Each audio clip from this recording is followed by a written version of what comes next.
Hmm.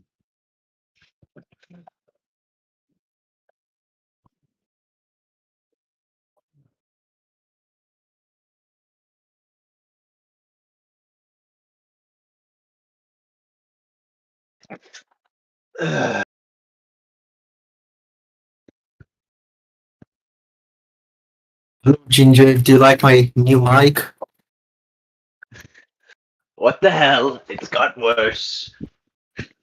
Yeah, I don't know why. It just keeps getting worse.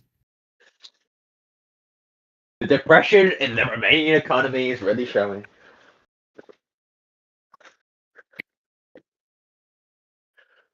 What's this? Kingsbury. Oh. Is it Which for the one? PP? No, Ginger's in government. That's the government's. Oh.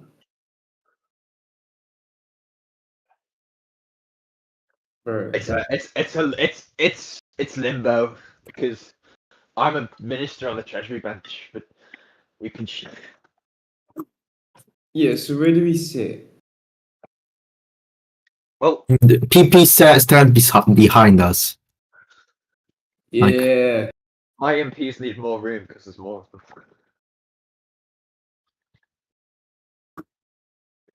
Usually. Where is the SDP? Where is Union? I need Crooked watch the badger. Guys, pro player is coming to RPK. I'm sorry. I can't contain him anymore. What, is he leaving Romania? No. He said he wants to come to RPK, but he fears he'll be bullied. He will. fears. I think. he I mean, fears, very yeah. accurate prediction, wouldn't you think? Hello, Aaron. How are you? Oh yeah, Aaron's still technically an MP. Hello, Aaron Coulter for the One Nation Party, here in attendance for Parliament this evening. You're still technically an MP, so. I am officially, I never resigned, so I am coming. You have to do another oath, but yeah.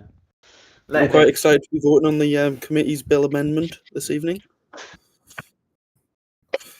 You're still the And spreadsheet mega, so I mean, yeah. I am also interested. I've got a good few points to make in the Afghanistan deployment debate later on. I've got a few oral questions to defence. You know, it's going to be a good sit-in this evening. This Shoot the guy, Taliban. man, makes the oil paper show up.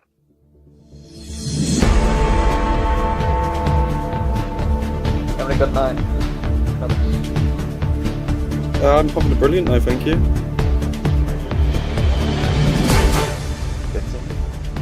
Could someone send me a copy of the standing orders, please? Okay. I just want to refamiliarise myself with the UK's standing orders. Who's the speaker? We have no speaker. We have to elect one. I need a speaker. Thank you for the reaction, guys. I'm humbled. I would be happy to step in for this sitting if we need a speaker. I must say I'm humbled for being elected speaker, guys. Thank you, everybody. Might suck. I first would like to thank Leon for being such a good friend, yeah, and for giving me 3 medals in Jamaica. What time to call this? Yeah. Union. Evening, chaps. Evening, fellas. Why do we text this thing? That's so cool.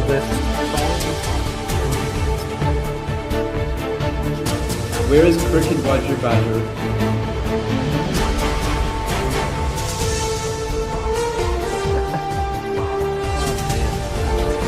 Ginger Ninja, Yeah. why are you on the benches?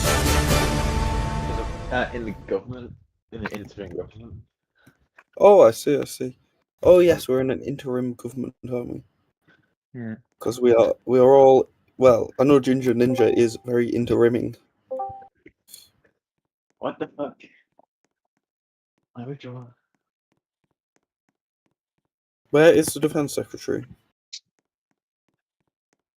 He got kidnapped by the Right. Taliban. Right here, mate. Stop. Right here. Open your eyes. Everyone Open see those I two Aye. in your face. I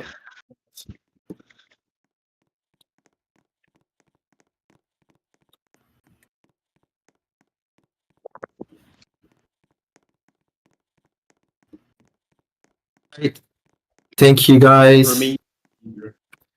Quickly, who will be taking defense questions? What? Who will be taking the defense questions? Will it be Union? Is the defense? Is he coming? Secretary. What? Are you blind? yes. Motion to move on, Mr. Speaker. Oh, I'm right here. What? Ginger Ninja, is this lot seriously your parliamentary group? No, they can't see you because of the My like chat. Vietnamese ninja man. Anyway, Mr. Speaker, I up. believe the Defense Stand up. Secretary isn't present. No, he is. What? He is. He is. Hey. Point of order. Point of order. Presidential anthem, mega play the anthem. What? I don't know why we started proceedings without the anthem, and I will not continue until we have the anthem. The Defense Secretary's there. Union Sharp. I'm right here. Hello. Stand up. Alright, stand up. I'll recite the anthem. God, defense sec. Come on, statement. What? This isn't a statement. This is questions. Do you not want to start with the statement? No, it's just questions. Alright, questions for the defense secretary.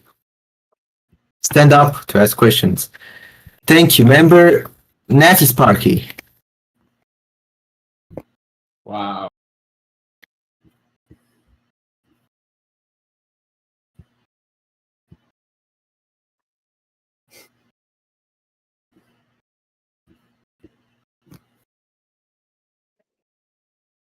The microphone's kept.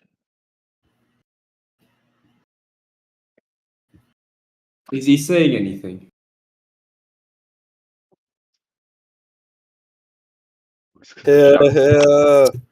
Defense secretary. Thank you, Mr. Deputy Speaker / Acting Speaker.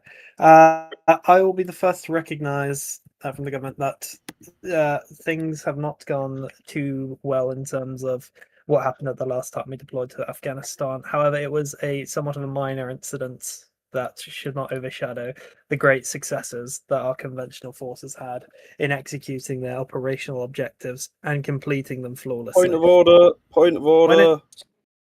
When it comes to Let the member finish, and then I'll take the point of order.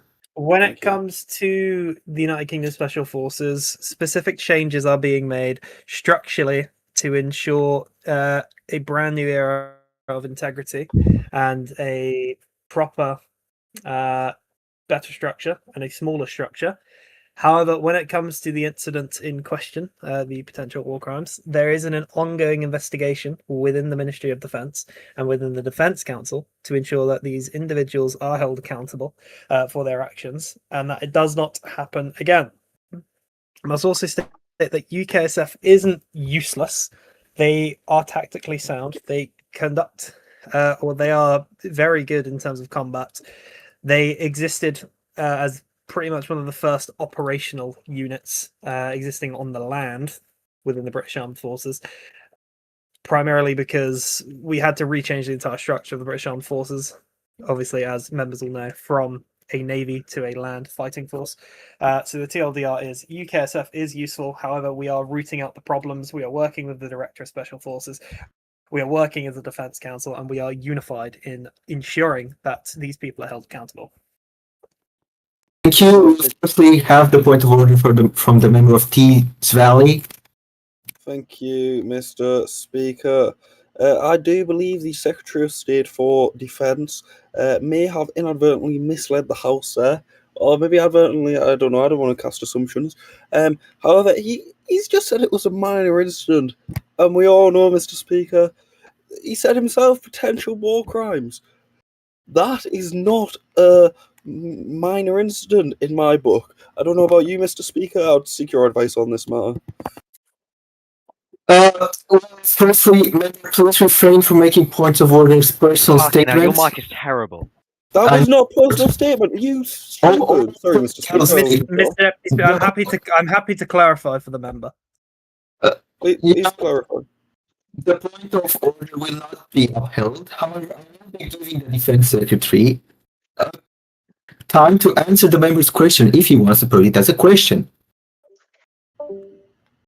Does the member pose it as a I'm question? asking you the question, Mr. Speaker, because I do believe that the member has misled this House. He said it was a minor incident. I do not believe it was a minor incident. I'm Therefore, happy to and neither does the clarify. rest of this bench. These benches here do not believe that that was a minor incident, Mr. Speaker. So I do think that he has misled this House, and I am seeking your advice on the I'm matter. happy to clarify, I am Mr. not Speaker. making it a personal statement.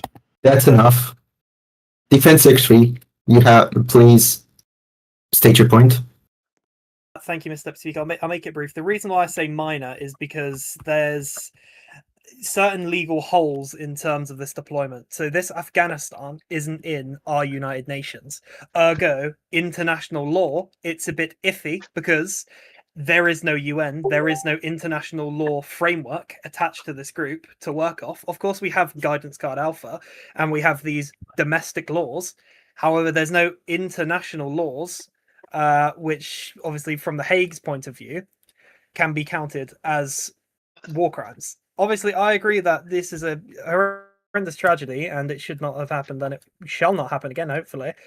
However, like I've just said, I say minor because unless the honourable member can enter this Afghan community and find me an attached document signed by, the ICJ or the Hague, which he won't be able to because there is no ICJ or the Hague attached to it, and there's no greater UN rules that this UN is bound or that this Afghan is bound to. Hence why there's no international legal framework. But there is still the legal framework of our definitions of war crimes. And we are going to pursue that under our legal definitions and not an international definition set out by The Hague. Thank you. To finalize, the point of order will not be upheld. Continuing on, member for Birmingham. Who is that? That's you, Kingsbury.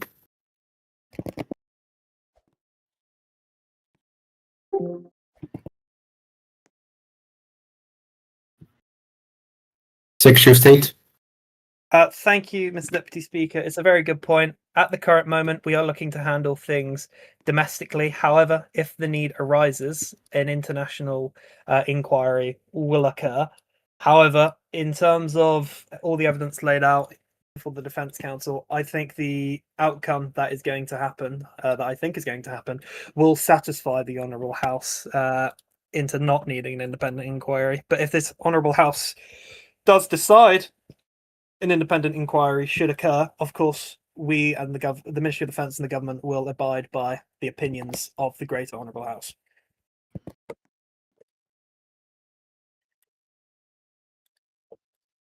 Thank you. Follow up for the member Kingsbury.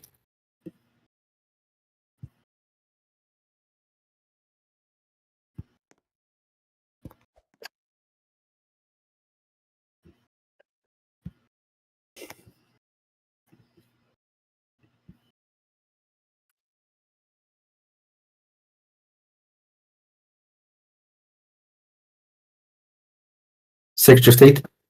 Thank you, Mr. Deputy Speaker. In terms of the legal system within the armed forces, as of right now, there is no existing legal system. We are handling all situations in-house in our regiments and in our battalions. However, obviously, it is the plan of this government to hopefully set out some form of armed forces judicial legal framework so we can ensure the courts within the military are running. So if anything happens like it did in Afghanistan the last time we deployed, then it can be handled through this court and not through the Greater Defence Council. In terms of Robloxifying the Armed Forces Act, I believe efforts have been made by previous governments to do so, I think. And there's a key word there, think. In terms of plans for the future, I, of course, will meet with the Defence Council and my colleagues within the Cabinet to do this if it hasn't been done. I'll be so honest, I thought it had already been done, but now that you brought it up, I'm starting to think that maybe it hasn't been done.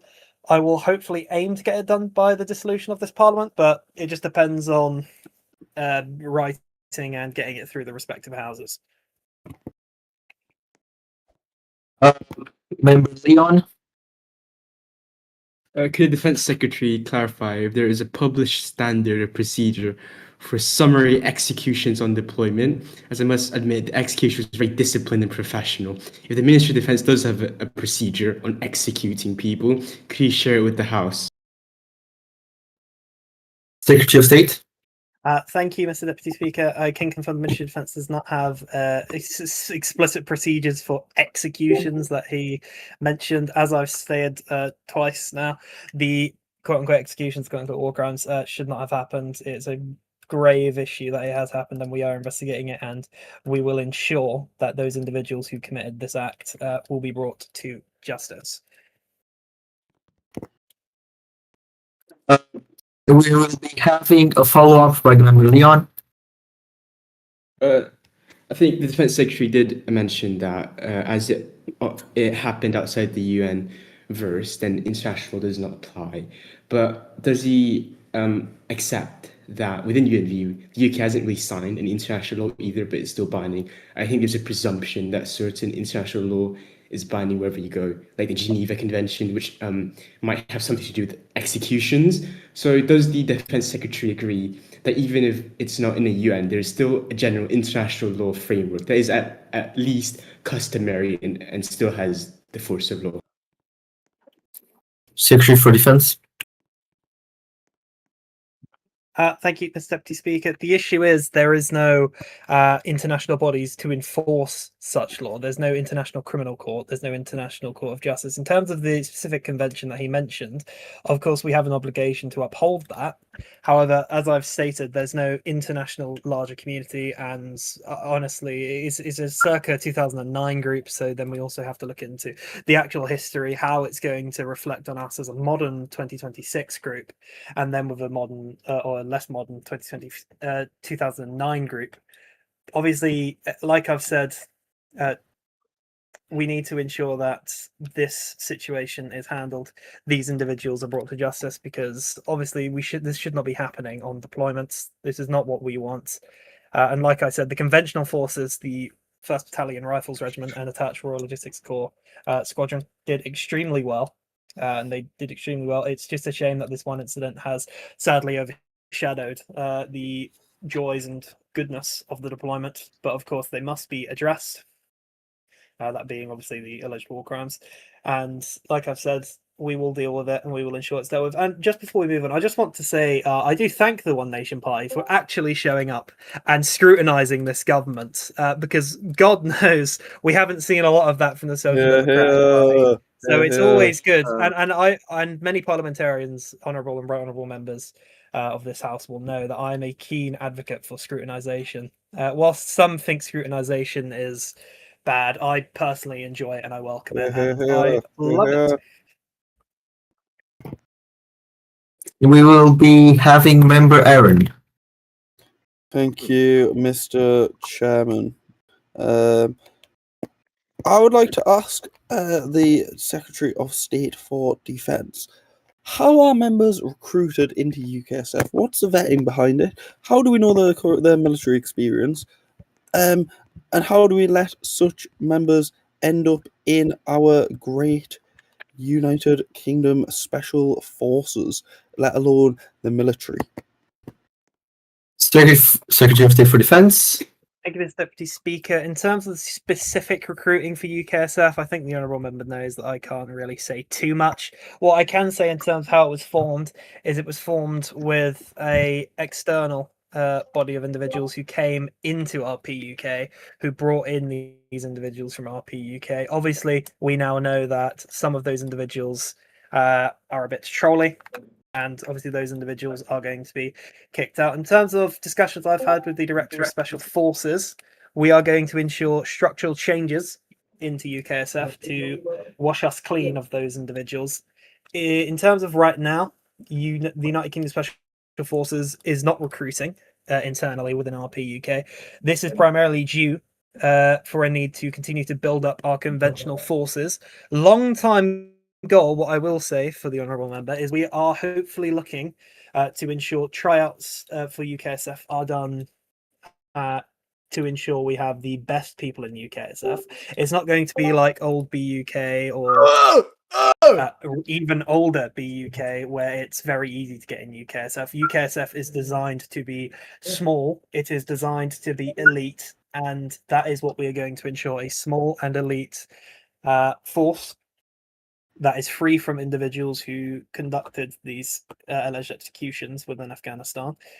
And that's essentially how it's going to go. We're going to continue to build up the conventional force of 1 rifles and their internal platoons, because that is the primary focus. Dan, why is the game really laggy today? Our conventional forces. Thank you. We'll be taking member the Real Eagle Dragon. What the? Yeah, thanks. He's really on that line. I just wanted to ask the Defence Secretary what he thinks about the RLC. Secretary of State for Defence. Thank you, Mr. Speaker. Finally, a happy, fun topic we can speak on. The Royal Logistics Corps, or as they've been rebranded into the First Battalion Rifles Regiment, or if that hasn't happened yet, they have been doing tremendous. They have been doing amazingly well. The last deployment in Afghanistan, I heard very good things from the Defence Council. Not only about the Royal Logistics Corps squadron, but also 1 Rifles as a whole. They completed their operational objectives with integrity, swiftly and effectively. And I look forward to seeing our lovely corporal, the honourable member who sat over there in the pink suit without the armband today, continuing to lead his men to victory. Thank you. Leader of the opposition. No. Oh, look who showed up. That was well funny, that. Right. Okay. Excuse me. Right. What was it? It was This one's spot right. off. Does the Defence Secretary think that Lego War Crimes are really based, cool, and epic, and that anyone committing them should just get a slap on the wrist? Point of order. Point of order. Point of order. Okay, sit down, Secretary of State. We'll be taking the point of order. Were you taking my point of order there? Sorry. Yeah, we're taking the point of order. Mr. Speaker, I do believe this question has already been asked during this sit-in. If the somewhat honourable member would have bothered to show up earlier on, he would have heard the answers to this question. When? This question Literally when? has already been asked. Literally when? Oh, member, I'm standing up to here with the fact that How you close are you to your mic? No, Roger, please. I have no idea how to fix it. But again, maybe stop using the points of order as statements. The member It's not a statement. I was asking to move on. That is not a statement. You did not have to. The member can put a question that we should move on. Okay, point of order. Motion to skip this question. Motion. That's not how it works. Motion. We get a load of this guy right now. No. Motion. We get a load of this guy. Shut up, both of you. Sit down. We'll have his question. Now I call the Secretary for Defense. Thank you, Mr. Deputy Speaker. In terms of the question asked by the leader, firstly, might I welcome him. He's a little bit late, but we'll excuse that. In terms of his question, obviously, we maintain the rule of law. We believe in the rule of law, and we believe that these individuals who commit these quote-unquote war crimes should be punished. But obviously, to humour his point a little bit, it is roadblocks. We can all respawn. If I had a coronary or a brain clot right now, I would just go oof and respawn. But obviously, we need to ensure that we are maintaining guidance. Yeah, what he said. We're maintaining guidance card alpha. We are maintaining our integrity during these operations, and we are maintaining our discipline during these operations. Thank you, member. Leader of the opposition, actually. How will recent events affect the release of Minecraft 2? Secretary of State. Thank you, Mr. Speaker. I think he said Minecraft 2. The movie. That's correct. Oh, the movie. Thank you, Mr. Deputy Speaker. I can firmly state that Jack Black is filming the movie. and it's going to be out on time. And I'm sure we'll get cinema employees crying and screaming over people throwing popcorn. Thank you. Member for Northumberland. That's you, Leon. You. Oh, in your previous answer, your defense secretary did mention that the reason why we didn't have to comply with international law because there's no international body to enforce, like the International Criminal Court. Is the Prime Minister suggesting that if there's no one to enforce the law, you can't possibly offend? Like, if there's not a court, then it would be legal for me to go and execute the Prime Minister on the other benches with a knife. Well, no, obviously not. There's no court, but you still have to comply with the law. Treason, mods, please ban this guy. My question is, the Prime Minister equates the rule of law to the capability to enforce that law. All right, thank you. Quickly, member, I'd like to clarify this is not the Prime Minister, but Secretary of State. Answer the question. Thank you, Mr. Deputy Speaker. I thank the One Nation Party for their confidence in me, and they've given me a promotion as Prime Minister. Thank you very much. But when it comes to what I said specifically, obviously we can enforce it in terms of the Armed Forces Act, in terms of internally regarding Squad Alpha. What I simply stated is that there is no Hague in this group. There is no international criminal courts. Obviously, I'm not saying that if the court doesn't exist, you can't enforce it. Obviously, we can enforce it. But what I'm saying is that there is no international community. There is no ICC. There's no Hague. There's the issues in terms of something smell behind me. What's that pungent smell? Guys, I've got my keyboard broke. Running it back to your place. Does anyone know how to get out of like the UI menu? Hashtag button. Hey, someone turn screen share on right now. I'm going to show the entire commons my FNAF 2 run right now. Wait, how do you get to hashtag but when it comes to the issues in terms of that, obviously at the current moment we follow Armed Forces Act amended 2011, whereas this group is set in obviously Afghanistan 2009. There would also exist the legal question of what time do we follow in terms of law? Do we follow 2009 where the Afghanistan group is based, or do we follow 2026 where this group is based? Those are all questions that are being asked in terms of justice and in terms of the law. Obviously, we are going to be pursuing punishment for these individuals, both internally within the Ministry of Defence and potentially with the Crown Prosecution Service. The problem is these people, specific people, were brought over from an external group. So when they get discharged, they are more than likely just going to leave RP UK as a whole. Because let's be honest, they probably don't care. They're probably just here to be UKSF alibods, and that's what they want to do. And if they just get discharged, they're probably just going to leave. So I don't personally see a point if that's going to happen of just simply giving it to CPS. If it doesn't happen, then of course we will refer those individuals to the Crown Prosecution Service. But it's an iffy legal question. Like I said, I'll just quickly say it again. 2009 Afghan group, 2026 UK group. Lots of legal loopholes, legal questions that need to be asked that we are asking. The leader of the opposition. I've actually got two questions wrapped into one here. One, can someone please turn screen share on? I'm actually doing a 1020 mod right now, and it's going really well. Just hold on a minute. Right, I'm multitasking. Okay, I'm multitasking. So, can the Defence Secretary tell us? Can he tell us? What was I going to say? So, are we like? Motion to jerk for Kirk right now. Lord Kirkney, Mr. Speaker. Can we get some jerk Kirk on Kirk Jerk Lane on information about what the hell's going to happen to these people in UKSF then? Because Lord Jerkinley, if we do prosecute them, he's right, we're going to lose UKSF. So can we stand with our alleged war criminals, like right now, Lord Jerkinley? Secretary. Thank you, Mr. Deputy Speaker. I have no idea the words he said, bar the quite specific question. When it comes to specifically UKSF, losing these 3 or 4 individuals isn't going to make us losing time of UKSF. I've had discussions with the Chief Defence Staff, the Vice Chief Defence Staff, and I've also had discussions with the Director Special Forces, the Major General. there are structural changes that are being put into place to ensure the continuation of the United Kingdom Special Forces as a smaller, centralized force. There's not going to be any change of their abilities as operators, as Tier 1 operators, and also a shout out to the, I forget his position, but the Warrant Officer Cox St. Pierce. We love that guy. But there's going to be no change in their operational ability. Obviously, it reflects very poorly on UKSF what happened in Afghanistan.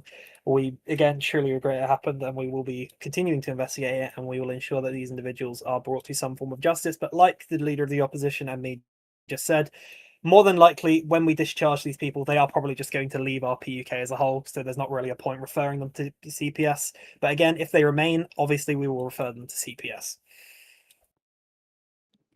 Leader of the opposition. Yeah, final question. Are we Charlie Kirk and do we carry the flame? Secretary of Defense. Thank you, those we get. I can confirm that. Sure, I guess we are Charlie Kirk and we carry the flame. All right. Okay, member for Tees Valley and Durham. Last question. Thank you, Mr. Speaker.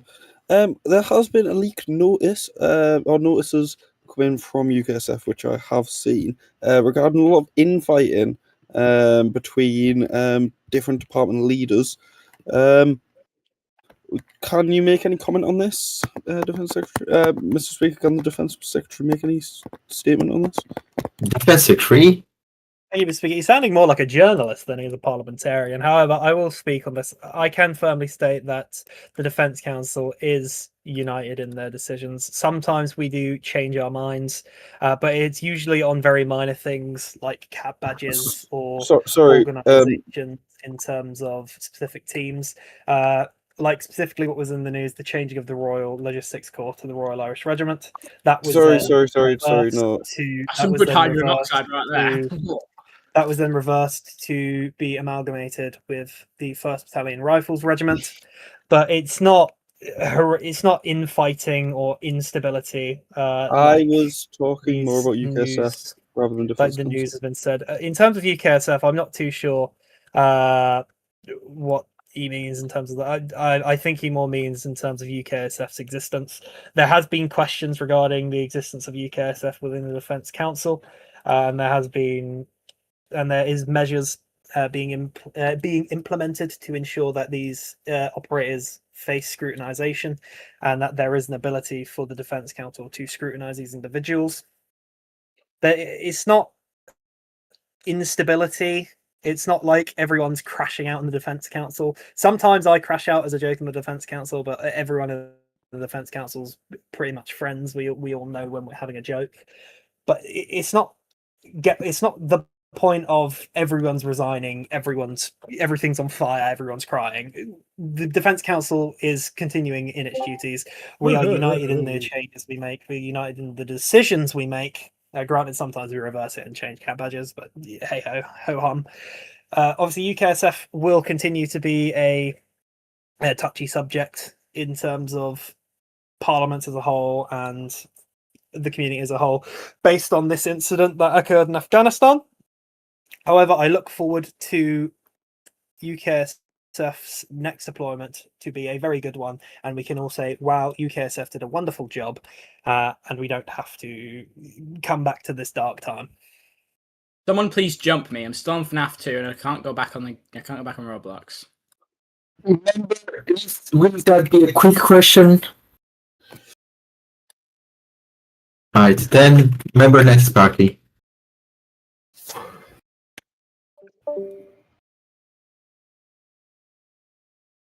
Someone please transcribe what he's saying. Yes. How will we prevent this as going into NI, which is UN? End of statement. End of question, sir. Secretary of Defense. Thank you, Mr. My God. I think he means how are we going to prevent something like this happening in Northern Ireland, I think, because what he said doesn't really make grammatical or context sense. What's But the Northern Irish accent? In terms of Northern Ireland, the treaty has obviously passed. Treaty of Berlin has passed this house, the Honourable House, and the other place. I believe it's waiting for royal assent. I don't think it's got royal assent yet. Right now, But in terms of Northern Ireland, I can firmly state that the conflict over there has somewhat died down. Cross my fingers. And hopefully we won't have a need to send our troops into Northern Ireland and get a Troubles-esque scenario again. With this government looks forward to peace in Northern Ireland. But like I said, in terms of preventing what happened in Afghanistan, we are enacting greater accountability. We are going to ensure that these people who committed this offence in Afghanistan are held accountable, and that we will create a legal framework. So we will move from a system of dealing with issues like this in-house in the Defence Council, in a regiment or in a battalion command, to a proper armed forces judicial system of court-martials, etc. As the time for which this item has been given in the order paper has elapsed, we'll be moving on. I'm gonna kill myself. We will be moving on. Bye. The member who proposed 2 amendments to the committee's membership bill has left the House, so we will be moving on to consideration of amendments if and only if any member of this House would wish to take their amendments and present them. Oh my as their god, own. it's Hitler and Mussolini! Hello, I'm so pleased to meet you. I'm a big fan. God, it's too tame here. Sit down. Oh, it's great to meet you, Mr. Mussolini. Which one's? Oh no, that one's Mussolini. He's Italian. Hello, Hitler. You don't look like Hitler. Roger. What? Members, return to your seats. We can't hear you. Your mic's too spazzy. We can't hear it. Members, I know how much we all love Alchem, but let's get back to our seats. And You should join the E6 right now. Join the E6 Elizabeth J. Rose. Oh my god. Join the Gartic E6 right now. that's enough. Okay. Members, does anybody wish to take the amendments as their own and present them? Please resign and just let me preside instead. This is god awful. Since nobody wishes to take over the amendments, we'll be moving on to the third reading. Man, please. I can't do this. Defense Secretary to present. Thank you, Mr. Deputy Speaker. Now, just Motion because to I'm vote.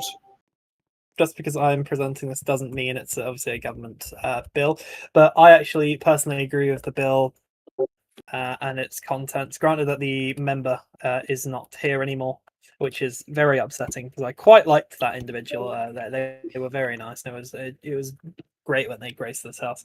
But in terms of the piece of legislation laid before us, it's very simple. It just makes provisions about membership of Honour Committee and the LAC to ensure that they can't be a member of each committee at the same time. I understand that both the public and members of this honourable house are very passionate about this issue to ensure a clampdown on committee memberships in terms of the Honour Committee and the LAC. And passing this would be a pardon me. important thing for the British people because they came out in force in the press and they said this, and there was a big scandal regarding it. And I believe that this was presented by the member of the Social Democratic Party to ensure that obviously that type of scandal doesn't happen again. I commend this bill to the House and hope that all right honourable and honourable members will vote for it. Any debate? Yeah, where's my streaming perms? Give me them now. Second. Yeah, see, this guy gets it. Okay. The question is that the committee's bill does pass. That will be read a third time. All in favor say aye. All against say nay. No. The ayes have it. The committee's membership bill is read the third time. Alright, third time's a charm. Now we'll be going on to the Afghanistan deployment. Stand up for debate. Leader of the opposition. Alright, everybody please sit down. I do have to notify assent for the Northern Ireland Act 2026. Now, the opposition. So the Afghanistan deployment thing, honestly, it's pretty cool. Mossad! And genuinely, I think it's going to be great for the armed forces. Mossad! And I think that I've got to commend the government on it, to be honest. Like, it's really useful for the armed forces, and I think it's going to be helping activity. Mossad! And quite essentially, I'm surprised that this didn't happen earlier. Card, please, Faust. I'm trying to chain of thought. I don't think of Mossad. I take APAC money. I need to take APAC money. What do they call APAC in the UK? They call it like... hold on a minute. Who's that I see in voice chat? Oh my god. It's Wiggle. Oh my god. Right. Your Honor, can I say something ableist? Your Honor? No. You know, I did that hate values test, right? I am... where is it? 54% ableist. Remember, please keep it and keep it on the topic. and I'm 45% and I'm 45% disableist. Okay. Unlike this guy behind me. Unlike this guy behind me. I came out as colorblind. Little Dragon, this is your first and final. Please get back to your seat. Can we get that? Something smells to my left, and it reeks. It just reeks of. Little Dragon, get back to your seat now. It reeks of Lib Dem Youth Council next to me. It's disgusting. I'll give you 3 seconds to get back to your seat, or I will be ejecting you from the sitting. I'll be winning you. Alright, see, that's how you deal with kids like him. Okay, Defense Secretary. That was not tough. That was not. Thank you, Mr. Deputy Speaker. Just as it was going so well, it has descended into chaos. In terms of the debate, sorry, that was a really odd ramble from the leader of the opposition. In terms of the Afghanistan deployment, the leader of the opposition is absolutely correct in the sense that this deployment is a really good opportunity for the British Armed Forces. There has been. You're right, mate. There has been obviously significant. Hello. Spare change. Yeah. And I heard you once. Big issue. Oh, I big can't issue, bear this. Your mic big so issue, ass. I can't do this. Big issue. I'm actually gonna Big go. issue. Big issue. Big issue. Cleric, please mute Mr. Aaron. Okay. Secretary of Defense, please continue. Thank you, Mr. Deputy Speaker. After that local big issue man has entered the chamber for some reason, joined by a Roman, apparently.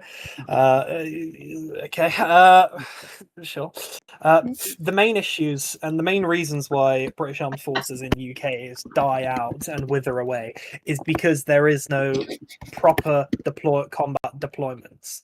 Back in BUK, before the Israeli-Anglo War, we had none of it. We simply just had obviously parades and planned demo exercises, which led to the British Armed Forces back in the UK to somewhat wither away and somewhat die, especially in terms of the British Army and the Royal Marines.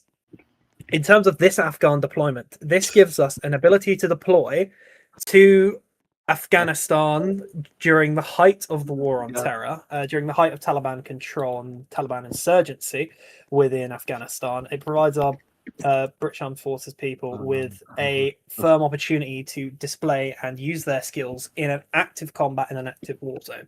And obviously, we don't want wars within the UN, but this is outside the UN.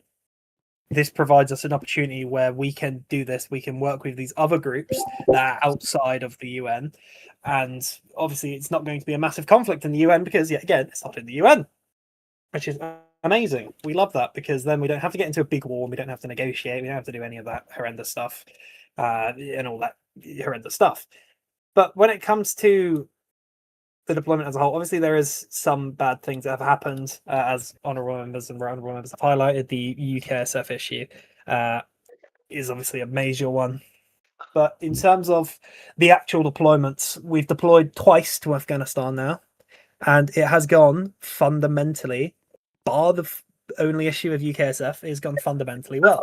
During the first deployment, 1st Battalion Rifles and the Royal Logistics Corps did amazingly well. UKSF also did amazingly well in terms of using their intelligence capabilities. In the second deployment, UKSF did well up until the issues of the alleged executions. 1st Battalion Rifles Regiment and the Royal Logistics Corps did, again, fundamentally well. We are seeing a pattern of the conventional fighting force doing fundamentally well and excelling in active combat. This is what we want. When I first came into office, when I first came to this dispatch box on this side of the chamber as Secretary of State for Defence and Leader of my House, I said that I would lay out the foundations for a British armed forces for the next elected government. And I am firmly happy to state that we have the foundations of a British armed forces that is capable, that is strong, that is disciplined, that is able to fight for this country. And there's going to be issues. No one said that it was going to be easy, and it was never going to be easy. There's always going to be issues, whether they be big or small.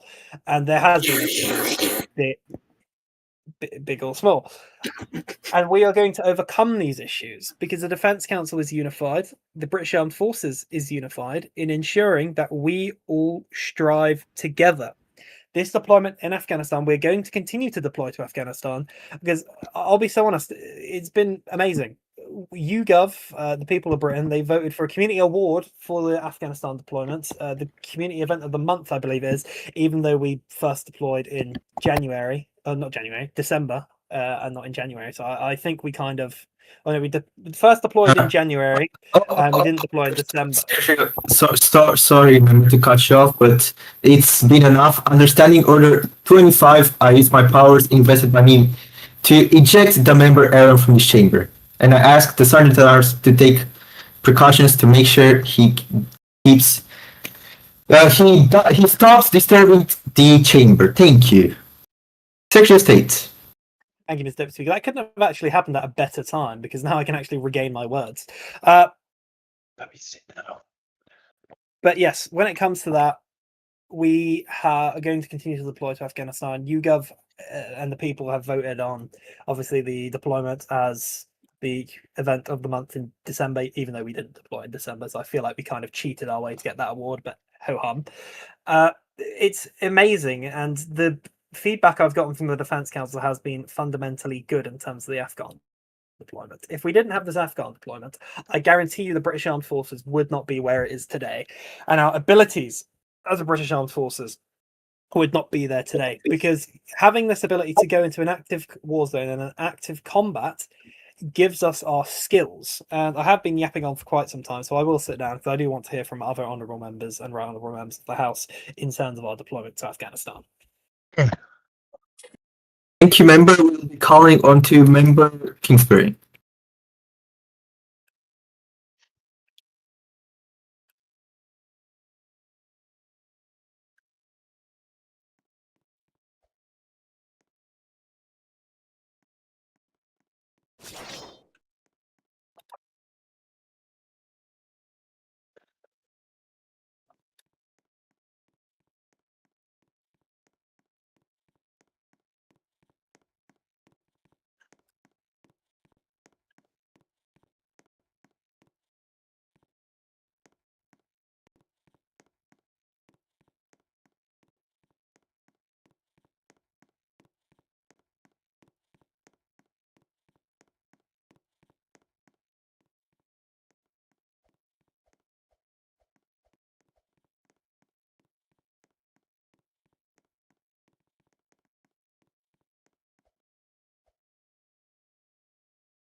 member Ginger Ninja. Thank you, Mr. Deputy Speaker. Now, as someone who was actually there for the deployments, I want to say that there's been some ups and some downs, as many would say. Obviously, operationally, the conventional forces, One Rifles, and the RLC did very good for to complete our objectives. Anyway, pretty well. I would definitely say the second deployment went better than the first deployment. First deployment had issues with discipline and just general operational thing, but we also complete our objectives exactly the same thing. So I'm very proud of the armed forces for that. On the topic of UKSF war crimes, obviously it's a big shame. As someone who was actually an eyewitness to the war crimes, it was quite shocking to see. But hopefully that the internal investigation done by the MOD will be able to track down the perpetrators and that they will be removed. Thank you.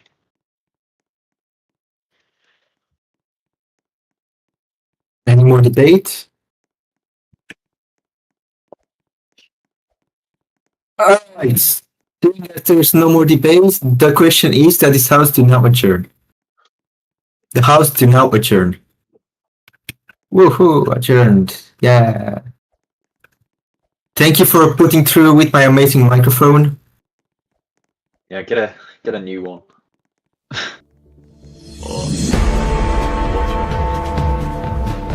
It's actually my laptop's microphone, so I have no idea how it went bad.